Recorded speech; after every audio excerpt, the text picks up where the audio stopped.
Hello, നമസ്കാരം. എല്ലാവർക്കും sleeping pills audio ടൈമിലേക്ക് സ്വാഗതം. കമലാ ഗോവിന്ദിൻ്റെ സമരേഖ എന്ന നോവലിൻ്റെ രണ്ടാമത്തെ എപ്പിസോഡിലേക്ക്. പണിസ്ഥലം സ്തംഭിച്ചുപോയി. പണിക്കാരും ഒരു നിമിഷം കൊണ്ട് കൺമുമ്പിൽ എന്താണ് സംഭവിച്ചതെന്ന് തിരിച്ചറിയാനാവാത്ത ഒരു സ്തബ്ധത.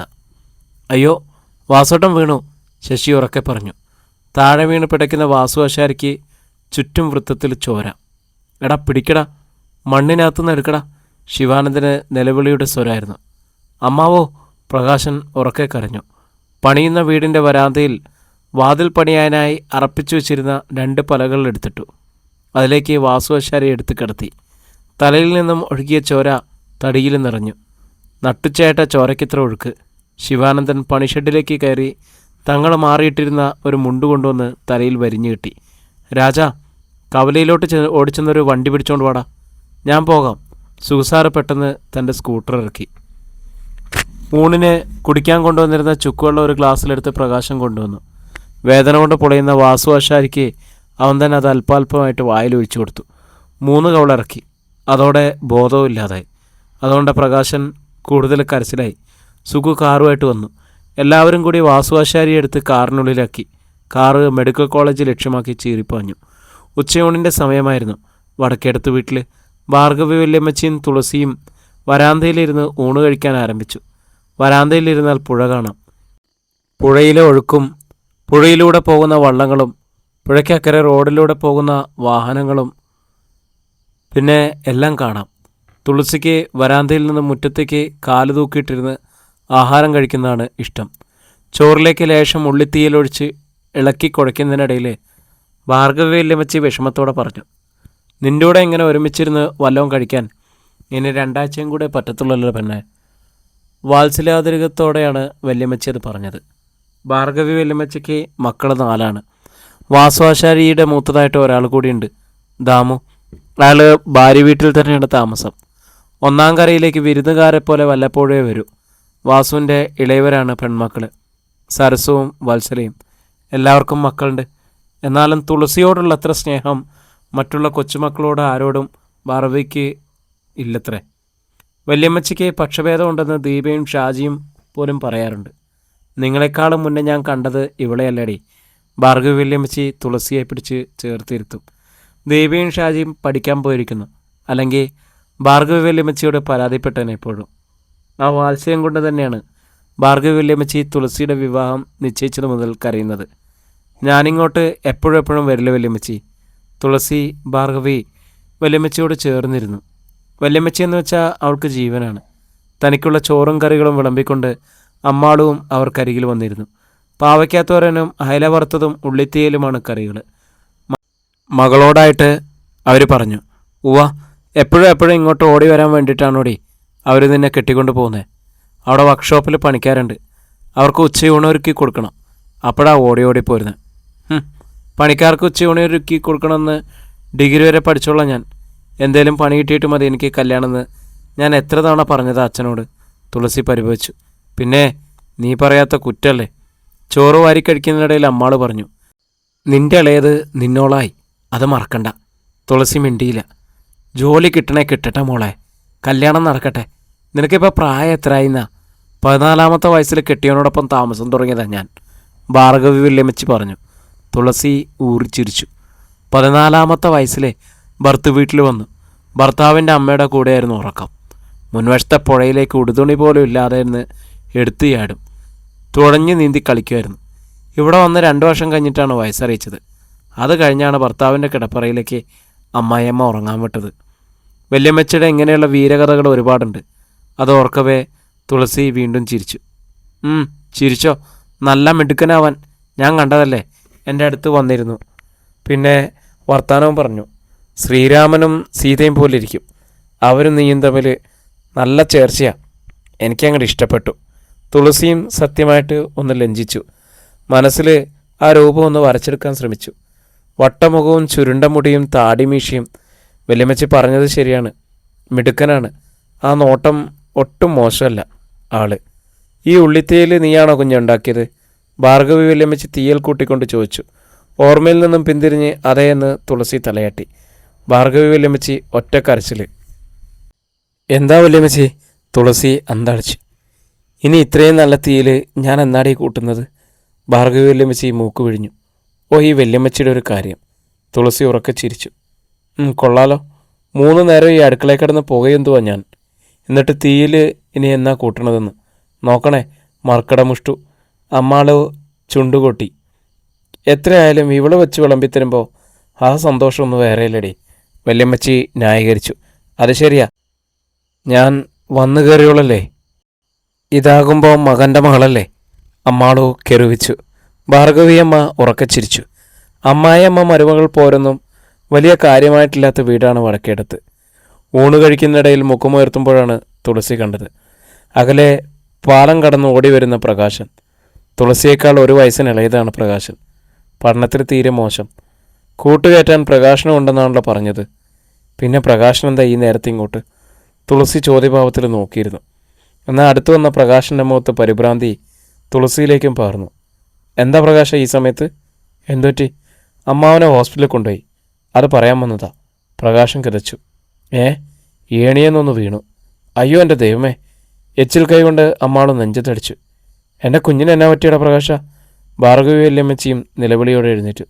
തലക്കിച്ചിരി പരികൊണ്ട്, ഇച്ചിരി ചോര പോയി, അത്രയേ ഉള്ളൂ വല്യമ്മച്ചി. സാരമില്ലെന്നാ സുഖസാറ് പറഞ്ഞത്. ഏത് ഹോസ്പിറ്റലാണ് പ്രകാശ് അച്ഛനെ കൊണ്ടുപോയത്?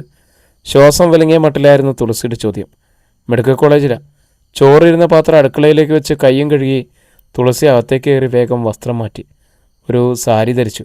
അവൾ വേഗം ഇറങ്ങി വരുമ്പോഴേക്കും ഒരു സെറ്റ് മുണ്ടും നേരിയതും വലിച്ചെടുത്ത് ഇറങ്ങിക്കഴിഞ്ഞിരുന്നു അമ്മാളു. നിൽക്കടി പെണ്ണേ, ഞാനും വരുന്നടി.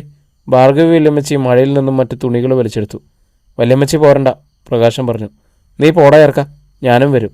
വല്യമ്മച്ചി ഷാഡ്യം പിടിച്ചു. വല്യമ്മച്ചി പോരട്ടെ, തുളസിയും പറഞ്ഞു.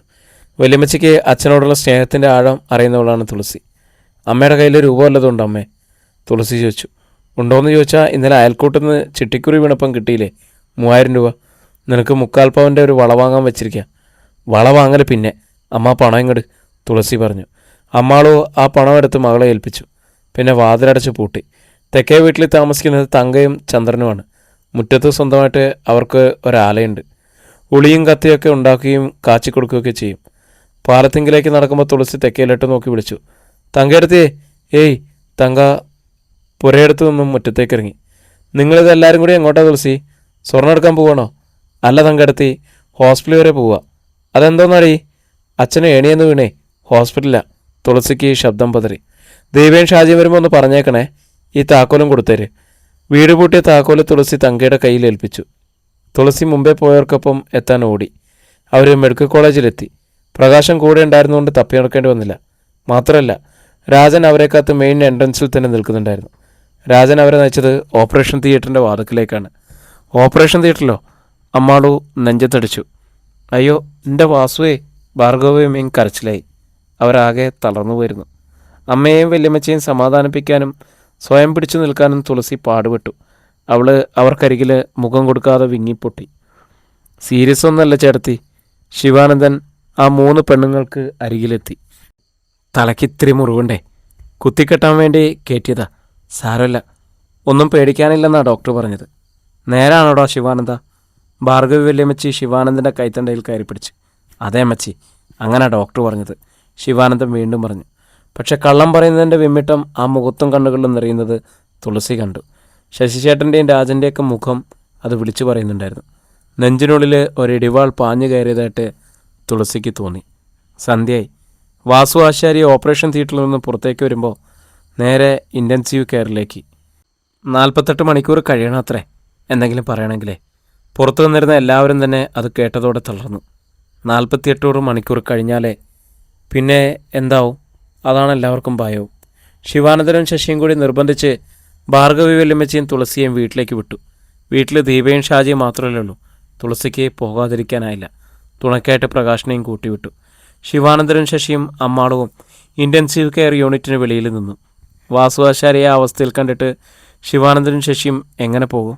കൂട്ടുപണിക്കാരായിട്ടില്ല, സ്വന്തം സഹോദരങ്ങളെ പോലെയാണ് അവർ കഴിഞ്ഞിരുന്നത്. ആ സങ്കടം രണ്ടാളെയും വല്ലാതെ തളർത്തുന്നുണ്ടായിരുന്നു. രാവേറെ ചെന്നപ്പോൾ രാജനും മടങ്ങി.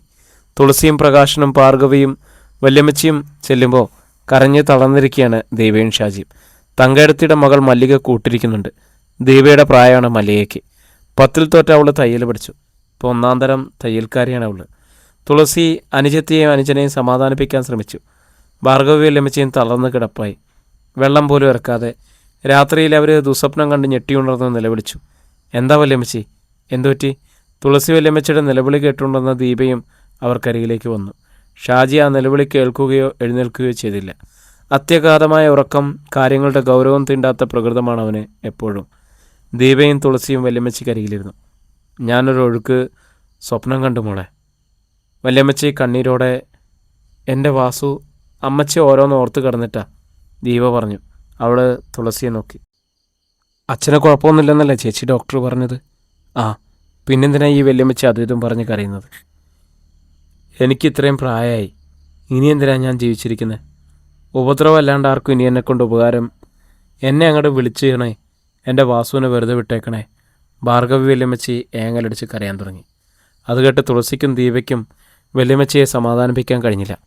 പകരം സങ്കടം സഹിക്കാനാവാതെ അവരും കരഞ്ഞു. ഉറങ്ങാൻ രണ്ടാൾക്കും കഴിഞ്ഞില്ല. വല്യമ്മച്ചിക്കും പുലരും മുമ്പ് തന്നെ തുളസി ഉണർന്നു. കഞ്ഞിയും കറിയും വെച്ചു ഒരു പാത്രത്തിലെടുത്തു. ദീപയും ഷാജിയും ഹോസ്പിറ്റലിൽ പോകാൻ തുളസിയോടൊപ്പം റെഡിയായി. വല്യമ്മച്ചിയെ തങ്കടത്തിയോടൊപ്പം കിഴക്കയിലാക്കി. അതുകൊണ്ട് വല്യമ്മച്ചി ഒറ്റയ്ക്കാവില്ല. മക്കൾ മൂവരും ഹോസ്പിറ്റലിലെത്തുമ്പോൾ അമ്മാൾ മാത്രമുണ്ട്. ഐസിയുവിന് മുമ്പിൽ കരഞ്ഞു തളർന്ന് രാവിലെ ശിവാനന്ദനും ശശിയും വീട്ടിലേക്ക് പോന്നു. കുളിച്ച് വസ്ത്രം മാറ്റിയെടുത്ത് വരാമെന്ന് പറഞ്ഞിട്ടാണ് അവർ പോയത്. എത്ര പറഞ്ഞിട്ടും അമ്മാളോ ആഹാരം കഴിക്കാൻ കൂട്ടാക്കിയില്ല. തൊണ്ടയിൽ നിന്നും കീഴോട്ട് ഇറങ്ങിയിട്ട് വേണ്ടേ കഴിക്കാൻ.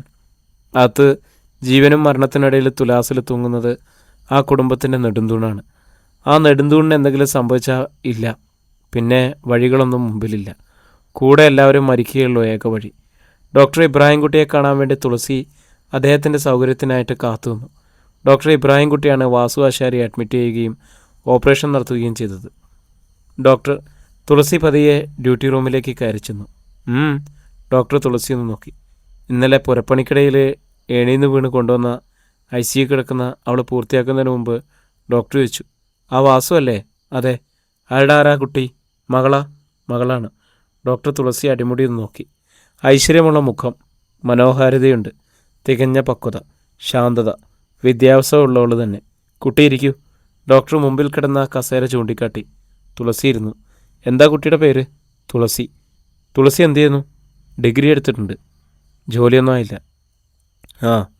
ഡോക്ടറുടെ നെറ്റിയിലെ മുഖത്ത് വരകൾ വീഴുന്നത് തുളസി ശ്രദ്ധിച്ചു. ഡോക്ടർ, എൻ്റെ അച്ഛൻ്റെ സ്ഥിതി? തുളസി മാത്രമേ ഉള്ളൂ അയാൾക്ക് മകളായിട്ട്? എനിക്ക് ഇളയവരും 2 പേരുണ്ട്.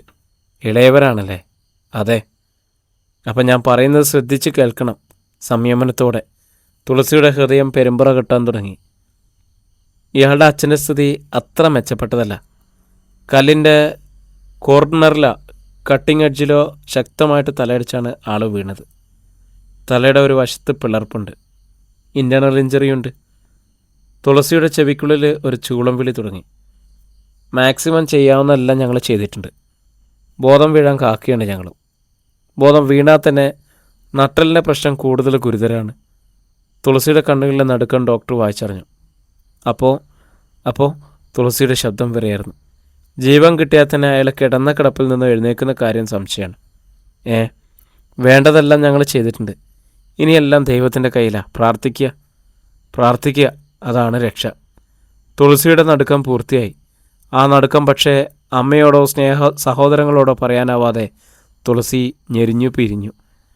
ഒരു തീഗോളം പോലെ വിഴുങ്ങാനാവാത്ത മട്ടിൽ തേക്കമായ തുളസിയുടെ തൊണ്ടയിലിരുന്ന് ആ സത്യം വിറച്ചു. അധ്യായം 3. 48 മണിക്കൂർ കഴിഞ്ഞു. വാസു ആശാരിക്ക് ബോധം വീണില്ല. കണ്ണുകൾ തുറന്നില്ല. ഒരാഴ്ച കഴിഞ്ഞിട്ടും അങ്ങനെ തന്നെ. നെഞ്ചിൻകൂടിനുള്ളിൽ ശ്വാസമുള്ളതൊഴിച്ചാൽ ശരീരത്തിൻ്റെ മറ്റു ഭാഗങ്ങളിലൊന്നും ജീവൻ്റെ സ്പന്ദനമില്ല. ശിവാനന്ദനും ശശിയും മറ്റും 2 ദിവസം ഹോസ്പിറ്റലിൽ നിന്നു. പിന്നെ അവർക്കങ്ങനെ നിൽക്കാനാവുമോ? അന്നൊന്ന് പണിക്ക് പോയില്ലെങ്കിൽ ആശാരിയുടെ അടുപ്പ് പോകുകയോ? വാസു ആശാരി വീണതോടെ ശിവാനന്ദനും ശശിക്കും മറ്റു പണിയിടം നഷ്ടമായി. ഇനി അങ്ങനെ ഒന്ന് കണ്ടെത്തണം. അല്ലാതെ കയ്യിലെവിടെ നിന്ന് പണം വരാനാ? പണമില്ലാതെ ഹോസ്പിറ്റലിൽ വന്നു നിന്നിട്ട് എന്ത് ചെയ്യാനാണ്? അവർ ആ അന്വേഷണത്തിലായി. വാസു ആശാരിയുടെ ജ്യേഷ്ഠൻ ദാമു അന്നും പിറ്റേന്നും വന്നു. എന്നും പണിമെനക്കെട്ട് ഹോസ്പിറ്റലിൽ വന്നു നിൽക്കാൻ ദാമു തയ്യാറില്ല. ദാമുവിൻ്റെ ഭാര്യ തങ്കമണി അതിനൊട്ടും സമ്മതിക്കുകയില്ല. സരസുവും വത്സലയും ആങ്ങളെ കാണാൻ വന്നു. ഭർത്താക്കന്മാരായ ചന്ദ്രനും ഗോപിയും വന്നു. അല്പസമയം ചുറ്റിപ്പറ്റി നിന്നിട്ട് അവരും പോയി. പ്രകാശൻ ഇടയ്ക്കിടയ്ക്ക് വന്നു. പണിയുള്ള ദിവസങ്ങളിൽ കിട്ടുന്ന തച്ചുകാശ് അത്രയും സരസു മകനിൽ നിന്നും പിടിച്ചു വാങ്ങിക്കും. അതുകൊണ്ട് തന്നെ ഇപ്പോൾ അവൻ്റെ കയ്യിലും 10 പൈസ വരുമാനമില്ല. ആശാരിയുടെ കൈ ഓരോ തച്ചിലും തരിയിലും തൊട്ട് പൂർത്തിയാക്കുന്നതാണ് ഓരോ വീടും. വീട് പൂർത്തിയായി വാസ്തുവലി കഴിഞ്ഞാലേ ആശാരി പുറത്ത്. അധ്വാനത്തിൻ്റെ ഫലം പറ്റിക്കഴിഞ്ഞാൽ പിന്നെ ആശാരിയോടെന്ത് കടപ്പാട്. ഒന്നാം കരയിൽ വാസു ആശാരിയുടെ കൈ തൊടാത്ത വീടുകൾ ചുരുക്കാണ്. പക്ഷേ ആശാരി വീണപ്പോൾ ആരും അത് ഓർത്തിട്ടില്ല. തൻ്റെ വീട് പണിക്കിടയിൽ വീണതിനാൽ സുഖസാർ ആശാരിയെ ഹോസ്പിറ്റലിൽ എത്തിച്ചു. മൊത്തം ചെലവിലേക്കായി ഒരു 500 രൂപ ഏൽപ്പിച്ചു. തീർന്നു സുഖസാറിൻ്റെ ബാധ്യത. പിന്നെ അയാൾ ഹോസ്പിറ്റലിലേക്ക് നോക്കിയതേയില്ല. ആശാരി പണിയുമ്പോഴേ കാശുള്ളൂ. വീട്ടിലെ അടുപ്പും പുകയും. വീണാ കാശില്ല, അടുപ്പും പുകയില്ല.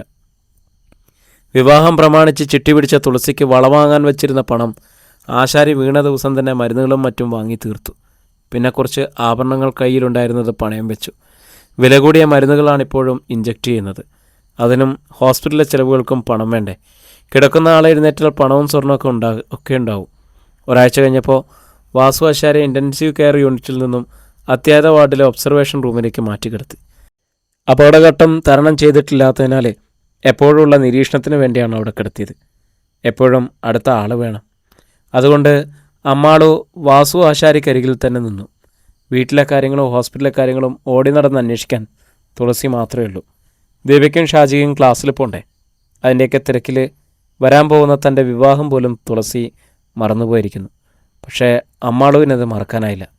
തുളസി കൊടുത്തുവിട്ട ചോറുമായിട്ട് ഹോസ്പിറ്റലിൽ പ്രകാശനെത്തിയപ്പോൾ അമ്മാളു അവനോട് പറഞ്ഞു, മോനെ നിനക്ക് ആ പള്ളിക്കൽ വരെ ഒന്ന് പോകാമോ? എന്താമായി?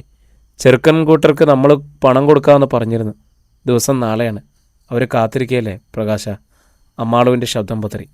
നമ്മളിപ്പോൾ എന്ത് ചെയ്യാനാ അമ്മായി? എന്ത് ചെയ്യാനാ? ബാങ്കിൽ നിന്ന് ലോൺ കിട്ടുമ്പോൾ കൊടുക്കാമെന്നായിരുന്നു വിചാരിച്ചത്. ഒക്കെ തടം പറഞ്ഞില്ലേ. ലോൺ പാസ്സായിട്ടില്ല അമ്മായി. നീ അന്വേഷിച്ചോ? എന്നിട്ട് എന്നാ പറഞ്ഞു? മുന്നാധാരം നോക്കണമെന്ന്. അതിപ്പോൾ എവിടെ ചെന്നുണ്ടാക്കാൻ എൻ്റെ ഈശ്വര. അമ്മാവൻ സുഖമായിട്ട് എണീറ്റ് അല്ലാണ്ട് ബാങ്കിലെ കാര്യം ശരിയാകത്തില്ലെന്നേ. നമ്മളിപ്പോൾ പള്ളിക്കൽ ചെന്നിട്ട് എന്നതാ പ്രകാശ പറയുന്നത്? അമ്മാളുവിന് നെഞ്ചുപൊട്ടി. വല്ലവരോടും വാക്ക് പറഞ്ഞു പോയില്ലേ? ഉള്ള കാര്യം പറയാം. കാര്യം പറഞ്ഞ് മനസ്സിലാകാത്ത മനുഷ്യന്മാരാണ് അവർ. കല്യാണം ഇത്തിരിയൂടെ നീട്ടിവെക്കാൻ പറഞ്ഞാൽ അവർ സമ്മതിക്കോടാ.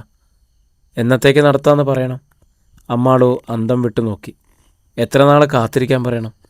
പുഴക്കരയിലെ വീടും ആറ്റുതിട്ടയാണ് അമ്മാളുവിൻ്റെ ലോകം. വാസുവാശാരി കൊടുക്കുന്ന പണം കൊണ്ട് വീട്ടുകാര്യങ്ങൾ നോക്കുന്നു. മക്കളെ പഠിപ്പിക്കുന്ന, മിച്ചം വെച്ച് പൊട്ടും പൊടിയായിട്ട് സ്വർണം മേടിക്കുന്നു. അതിലപ്പുറം ഒന്നും അമ്മാളുവിന് അറിയില്ല. ഒരുപാട് സുഖസൗകര്യങ്ങളില്ലെങ്കിലും വാസുവാശാരി കുടുംബത്തെ വിഷമങ്ങൾ അറിയിച്ചിട്ടില്ല. എല്ലാം താൻ ഏറ്റു എന്ന ഭാവമായിരുന്നു. അതുകൊണ്ട് തന്നെ ഒരു വിഷമസന്ധിയെ ഒറ്റയ്ക്ക് നേരിടാൻ വന്നപ്പോൾ അമ്മാള് പതറി. പ്രകാശൻ പള്ളിക്കലെ മോഹനൻ്റെ വീട്ടിലെത്തി. വാസുവാശാരിയും കൂട്ടരും പണവും കൊണ്ടുവരുന്നത് കാത്തിരിക്കുകയായിരുന്നു അവർ. വരുന്നവർക്കുള്ള സദ്യയും പായസവും വരെ റെഡി. പ്രകാശൻ തനിയെ ചെല്ലുന്നത് കണ്ടപ്പോൾ മോഹനനും അമ്മയും അമ്പരന്നു. വിവരമറിഞ്ഞപ്പോഴോ വല്ലാത്തൊരു സ്തംഭനാവസ്ഥയെ. എന്താണ് നിങ്ങളീ പറയുന്നത്? ഇവിടെ ഞങ്ങൾ സദ്യ വരെ ഉണ്ടാക്കി കാത്തിരിക്കുക. എന്നാൽ പിന്നെ നിങ്ങൾക്ക് ഇന്നലെ വന്നിത് പറയാമായിരുന്നില്ലേ? മോഹനൻ്റെ അമ്മ മീനാക്ഷിക്ക് ഈർഷ്യയായി. എത്ര രൂപയാണ് വെറുതെ പാഴായി. കാശിപ്പോൾ കിട്ടുമെന്ന് പറഞ്ഞിട്ട് പ്രകാശം വിഷമത്തിലായി. അല്ലെങ്കിൽ തന്നെ ഇവിടെ കല്യാണം വിളി വരെ ആയിക്കഴിഞ്ഞു. പറ്റില്ല എന്ന് ഇനിയിപ്പോൾ എല്ലായിടത്തും പോയി തിരിച്ചു പറയാൻ പറ്റുമോ? എല്ലാ മുഖങ്ങളും മങ്ങിയിരിക്കുന്ന പ്രകാശം കണ്ടു. ഒരാളൊന്ന് വീണു, ആശുപത്രിയിലായി എന്നല്ലാണ്ട് ആളങ്ങ് മരിച്ചിട്ടൊന്നുമില്ലല്ലോ. കല്യാണം നടത്താൻ ചുമതലപ്പെട്ടവർ വേറെ ആരുമില്ലേ? നിശ്ചയിച്ച തീയതി കുറിച്ച് വിളി ആരംഭിച്ച് കല്യാണം പിന്നെ നടത്തുന്നത് എന്താ തടസ്സം?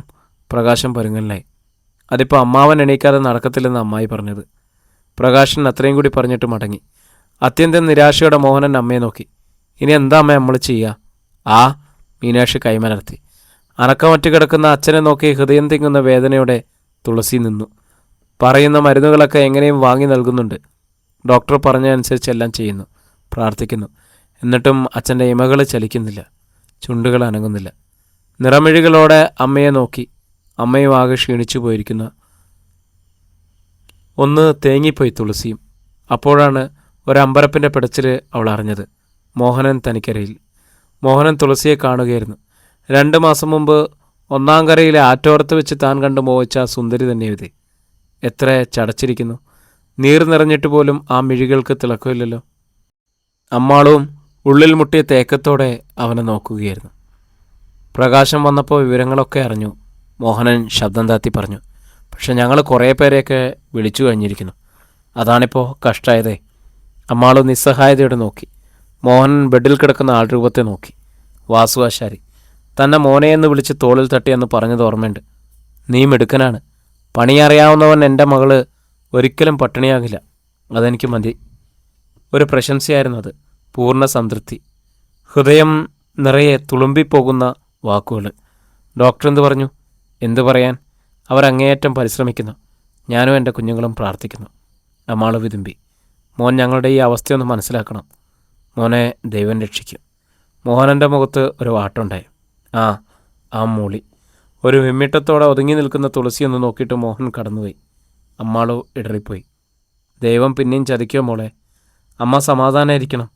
നമ്മളിപ്പോൾ അച്ഛനെക്കുറിച്ച് മാത്രം ചിന്തിച്ചാൽ മതി, ബാക്കിയൊക്കെ പിന്നെ. ആ സമാധാന വാക്കുകൾ തപ്പിത്തിരയുമ്പോൾ തുളസിയുടെ സ്വരവും ഇടറിപ്പോയിരുന്നു. അമ്മയോട് യാത്ര പറഞ്ഞ് തുളസി പുറത്തേക്കിറങ്ങി. ഗേറ്റ് കടന്ന് ബസ് സ്റ്റാൻഡിലേക്ക് നിൽക്കുമ്പോൾ കേട്ടു വിളി. തുളസി. തുളസി നിന്നു. മോഹനാണ് ഗേറ്റിനപ്പുറത്ത് നിൽക്കുന്നു. ഞാൻ തുളസിയെ കാത്തു നിൽക്കുകയായിരുന്നു. എന്തിന്? അവൾ ചോദിച്ചു. ഒരു കാര്യം പറയാൻ. തുളസി ചോദ്യഭാവത്തിൽ നോക്കി. തുളസിയെ ഒരുപാട് ഇഷ്ടപ്പെട്ടിട്ട് തന്നെയാണ് ഞാൻ വിവാഹത്തിന് സമ്മതിച്ച്. അറിയാമെന്ന ഭാവത്തിൽ തുളസി നിന്നു. പക്ഷേ വിവാഹം നീട്ടിവയ്ക്കേണ്ടതായിട്ട് വന്നാൽ? മോഹനൻ നിർത്തി. എൻ്റെ അച്ഛൻ. തുളസിക്ക് കണ്ണുകൾ തുളുമ്പി. ഇങ്ങനെയൊക്കെ വരുമെന്ന് ആരും പ്രതീക്ഷിച്ചല്ലോ. അല്ല, അച്ഛന് ഒരപകടം, അതിലപ്പുറം ഒന്നും സംഭവിച്ചില്ലല്ലോ? മോഹൻ ചോദിച്ചു. എന്നുവെച്ചാൽ മരിച്ചില്ലല്ലോ എന്നാവും മോഹൻ അർത്ഥമാക്കുന്നതെന്ന് തുളസിക്ക് തോന്നി. ദിവസം ഏതാണ്ട് ഇത്രയും അടുത്തല്ലോ. ഒരു ചെറിയ ചടങ്ങായിട്ടെങ്കിലും നിശ്ചയിച്ച ദിവസം തന്നെ അതങ്ങ് നടന്നാൽ. തുളസിയുടെ കണ്ണുകൾ കവിഞ്ഞൊഴുകി. എനിക്കെല്ലാം അറിയാം തുളസി, അതാണ് പറയുന്നത്. തുളസി ആലോചിക്ക്. ചടങ്ങ് നടന്നു കഴിഞ്ഞാൽ ഞാനും ഉണ്ടാവില്ലേ തുളസിയുടെ കൂടെ അച്ഛനെ നോക്കാൻ? മൃതശരീരത്തിന് വർഷിക്കപ്പെട്ട മൃതസഞ്ജീവനി മന്ത്രം. തുളസി മിഴികൾ ഉയർത്തി മോഹനെ നോക്കി. ഒറ്റയ്ക്കിനി എന്ത് ചെയ്യണമെന്നറിയാതെ നട്ടം തിരികെയാണ് തുളസി. കുറച്ച് ദിവസമായിട്ട്. അപ്പോഴതാ സാന്ത്വനം. ഞാനും ഉണ്ടാവില്ലേ കൂടെ? മതി, ഈ വാക്കുകൾ മതി. സഹായത്തിനും ആശ്രയത്തിനും ബലിഷ്ഠമായ 2 കരങ്ങൾ നിശ്ചയിക്കപ്പെട്ട ദിനത്തിൽ തന്നെ അത് നടക്കുന്നു. അച്ഛൻ ജീവനോടെയുള്ള സ്ഥിതിക്ക് തെറ്റു പറയാനാവില്ലല്ലോ, സങ്കടപ്പെടാനുമില്ല. പുഴയുടെ നടുവിൽ പങ്കായമില്ലാതെ വട്ടം കറങ്ങുന്ന തോണിക്ക് പെട്ടെന്നൊരു അമരക്കാരൻ. തുളസി വിവരങ്ങൾ അമ്മാളുവിനോട് പറഞ്ഞപ്പോൾ കേട്ടപ്പോൾ അവർക്കും ഒരു ജീവൻ വീണു. നിൻ്റെ വലിയച്ഛൻ വരട്ടെ, ഞാൻ പറയാം എങ്ങനെ ഇത് നടത്താൻ. അല്പം പണം ചെലവ് വരുന്നത് അച്ഛൻ എണീറ്റാൽ കൊടുത്തു വിട്ടാലോ? അമ്മാള് പറഞ്ഞു. അത് നല്ല വഴിയാണ്, പക്ഷെ വല്യമ്മ സമ്മതിക്കുമെന്നാണ് തുളസി സംശയിച്ചു. ഈ അവസരത്തിൽ അങ്ങനെ ചെയ്യുമോ? അമ്മാളുവിന് പ്രത്യാശ തന്നെയാണ്. ദാമു പണി കഴിഞ്ഞ് സന്ധ്യയോടുകൂടി ഹോസ്പിറ്റലിലെത്തിയപ്പോൾ അമ്മാളു വിവരം പറഞ്ഞു. എങ്ങനെയായാലും ചേട്ടനത് നടത്തണം. ഇവിടെ നിന്ന് വീട്ടിലേക്ക് വന്നിട്ട് കാശ് വീട്ടിക്കോളാം. പറഞ്ഞ പൊന്നൊക്കെ പിന്നെ കൊടുക്കാമെന്ന് പറ. പെണ്ണിൻ്റെ ഭാവിയുടെ കാര്യമാണ്. ഇത്രയായിട്ടൊരു കല്യാണം മുടങ്ങുകാലത്തെ സ്ഥിതിയെ ഓർത്തിട്ട് ചങ്ക് പൊട്ടുക. അതാ പറഞ്ഞേ. പള്ളിക്കൽക്കാരുടെ തീരുമാനം ഇത് തന്നെയാണ്. ഞാനൊന്ന് നോക്കട്ടെ. ഇത്രയും പണത്തിൻ്റെ കാര്യമല്ലേ, ആലോചിക്കാതെ പറ്റത്തില്ലല്ലോ, ദാമു പറഞ്ഞു. അയാളുടെ മുഖത്ത് തീരെ തെളിച്ചവുമില്ലായിരുന്നു. 3 മക്കളാണ് ദാമുവിന്. മൂത്തത് ദിവ്യ. തുളസിയേക്കാൾ 1 വയസ്സിന് മൂത്തതാണിവർ. ഇളയവൾ അജിയും വിദ്യയും. അജി ദാമുവിനോടൊപ്പം പണിക്കിറങ്ങിക്കഴിഞ്ഞു. മുഴുത്തച്ഛ വാങ്ങാറായിട്ടില്ല. വിദ്യ പഠിക്കുന്നു +2-ന്. 3-4 ദിവസം കൂടി മീനാക്ഷി കാത്ത്. തുളസിയുടെ ബന്ധുക്കളിൽ ആരെങ്കിലും എന്തെങ്കിലും തീരുമാനമായിട്ട് എത്തുമെന്ന് കരുതി തന്നെ. ആരും വരാതിരുന്നപ്പോൾ മീനാക്ഷി തന്നെ ഇറങ്ങി. ദാമുവിൻ്റെ വീട്ടിലാണ് മീനാക്ഷിയെ എത്തിയത്. വാസു ആശാരിക്ക് അപകടം സംഭവിച്ച സ്ഥിതിക്ക് ഒരു തീരുമാനം എടുക്കാൻ കടമയുള്ള ഏറ്റവും അടുത്ത ആളാണല്ലോ ദാമു. മീനാക്ഷി ചെല്ലുമ്പോൾ ദാമു പണിസ്ഥലത്താണ്. ലീലാമണി മാത്രമേ വീട്ടിലുള്ളൂ. മീനാക്ഷിയെ സ്വീകരിച്ചിരുത്തിയെങ്കിലും വിഷയം കേട്ടപ്പോൾ ലീലാമണിയുടെ മുഖം വീർത്തു. ലീലാമണിയുടെ വീട്ടിലാണിപ്പോൾ ദാമുവും കുടുംബവും. 1/2 ഏക്കർ പുരയിടമാണത്. 1-ാം കരയിലുള്ള വടക്കേടത്ത് വീട് ദാമുവിന് കൂടി അവകാശപ്പെട്ടതാണ്.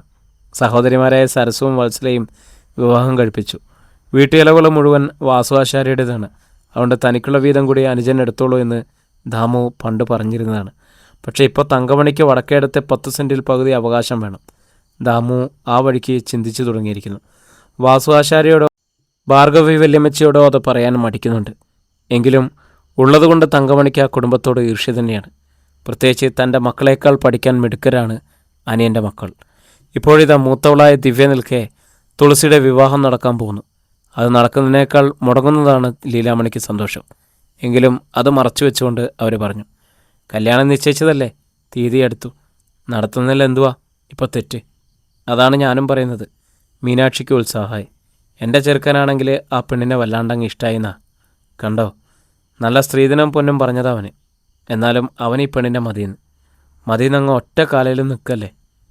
അതാ പറഞ്ഞേ, കല്യാണം നടത്തണോ നടത്താമെന്ന്. പക്ഷെങ്കിൽ വീണ് ഹോസ്പിറ്റലിൽ കിടക്കുന്ന ആൾ എണീറ്റ് വരാണ്ട് 10 രൂപയോ ഒരു പണയുടെ പൊന്നോ കിട്ടത്തില്ല. അത് 3 തരം. സമ്മതമാണെങ്കിൽ നടത്തിയേക്കാം. അതെന്താ ലീലാമണി അങ്ങനെ? കല്യാണം ഇത്രയ്ക്കെടുത്തിട്ടും പൊന്നും പണമൊന്നും ഉണ്ടാക്കി വെച്ചിട്ടില്ലേ? ഉണ്ടാക്കും. അതിന് ചുമതലപ്പെട്ടവരാരാ? ലീലാമണി പുച്ഛിച്ചു. വല്ലപ്പോഴും ഒരു പുറപ്പണി കിട്ടും അനിയന്. പുണ്യാളനല്ലയോ, 10 പൈസ വക്രിക്കല. കിട്ടുന്ന കാശിൽ പകുതി കുടിക്കും, ബാക്കി വീട്ടിലെത്തിക്കും. തീരും. ആശാരിമാരുടെ തനി ഗുണം ഞാൻ പറഞ്ഞിട്ട് വേണോ ചേച്ചിക്കറിയാൻ? ചിലരിങ്ങനെ 6 ദിവസം പണിക്ക് പോകാൻ കഴിയുകയില്ല. നന്നായി പോയാലോ 2-3 ദിവസം പോകും, ബാക്കി ദിവസം വീട്ടിലിരിക്കും. ചൊറിയത്താൻ. പിന്നെ എവിടുന്നാ മെച്ചം? അപ്പോൾ പിന്നെ കല്യാണം ഉറപ്പിച്ചത് എന്ത് കണ്ടിട്ടാ? ആ കിടപ്പാടം ബാങ്കിൽ വെച്ച് ലോൺ എടുക്കാൻ ഒരുങ്ങുന്നത് കേട്ടു. ഇനിയിപ്പോൾ അത് വല്ലതും നടക്കുമോ? ആൾ വീണുപോയില്ലേ? അപ്പോൾ പിന്നെ മീനാക്ഷി അന്താളിച്ചു. നിങ്ങളുടെ ഇഷ്ടം കൈപിടിച്ച് പെണ്ണിനെ തരാം, വേണേ രജിസ്റ്ററായിട്ട് നടത്താം, ലീലാമണി പറഞ്ഞു. രജിസ്റ്ററായിട്ടോ? അതെന്നാ, എൻ്റെ മകൻ കട്ടുകൊണ്ട് വരുവാണോ പെണ്ണിനെ? അല്ലാണ്ട് ഇപ്പം ഞാനിപ്പോൾ എന്നാ പറയാനാ?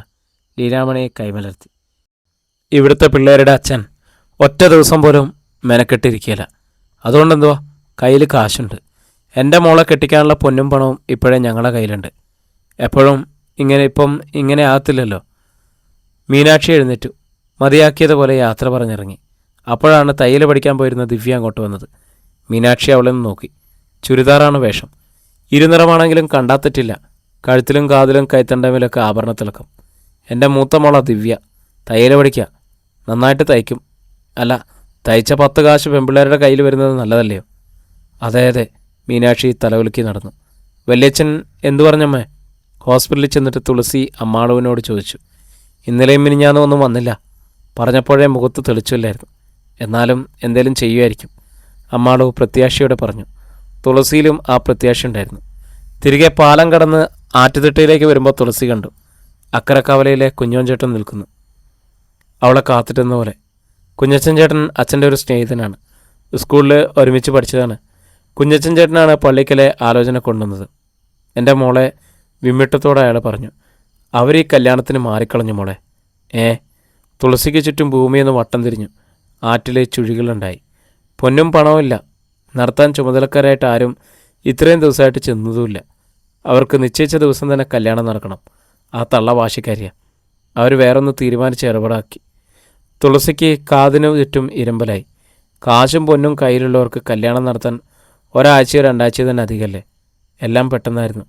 മോൾ അറിഞ്ഞില്ലേ വിവരം? തുളസിക്ക് തൊണ്ട വരണ്ടു. നിങ്ങളുടെ വല്യച്ഛൻ ദാമുവിൻ്റെ മകളാ പെണ്ണ് ദിവ്യ. തുളസിക്ക് കാൽക്കീഴിൽ നിന്നും ഭൂമി ഒന്നാകെ വഴുതി മാറിയതുപോലെ തോന്നി. പ്രിയരെ, നമ്മുടെ കഥ ഇവിടെ തുടരുകയാണ് കേട്ടോ. ഇതിൻ്റെ അടുത്ത ഭാഗമായിട്ട് നാളെ നമ്മൾ വീണ്ടും കാണുന്നു. ഒത്തിരി സ്നേഹത്തോടെ നിങ്ങളുടെ സ്വന്തം Jashi Wayanad. Stay with on sleeping pills audio time.